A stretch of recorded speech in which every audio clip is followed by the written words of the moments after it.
The honourable member from Sherwood Park, Fort Saskatchewan. Under these Liberals, well-connected government elite insiders have been pretending to be Indigenous in order to take contracts intended for Indigenous peoples. But up until today, we didn't know just how high the rot went. Today, the Liberals' Indigenous contracting scandal just got a bit randier, with revelations that the company owned by the Liberal minister from Edmonton Centre tried to identify itself as Indigenous in order to get government contracts. Recall that when text messages came out about someone named Randy directing the affairs of the company in violation of ethics laws, the minister's partner claimed that it was someone else named Randy. He later admitted that was false, but said the references to Randy were the result of autocorrect. In order to help get government contracts, they invented another Randy and they pretended he was Indigenous. Here's the bottom line. Indigenous peoples in Canada have tragically high levels of poverty. This privileged elite minister's fraudulent company tried to grab contracts that the government had promised to Indigenous peoples by pretending to be Indigenous. It has never been more clear that this minister and these Liberals are only in it for themselves. Yeah. Go ahead, Mr. Genuous. Thank you very much, Chair. I want to speak in support of this motion from Mr. Barrett to bring back Liberal Minister Randy Boastino here to the Ethics Committee.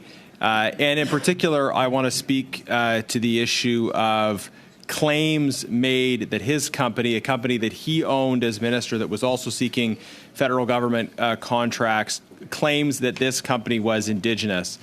Now, the Government Operations Committee that I serve as a regular member on has been investigating this government's Indigenous procurement scandal. And we've been undertaking this investigation really at the request and in response to concerns that have been raised by Indigenous leaders themselves. Indigenous leaders have asked the Auditor General to look into the contracting scandal. And the basis of this scandal is basically that well-connected non-Indigenous elites have been able to take for themselves contracts that are supposed to go to Indigenous peoples and Indigenous businesses.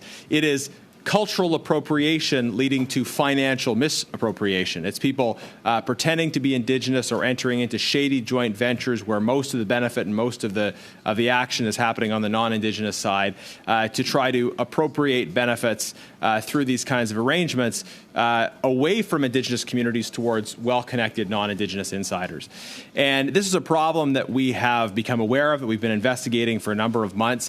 And in fact, the AFN, Chief Bernard from the AFN said that in their view, most of those contracts from the Indigenous procurement set aside are going to shell companies.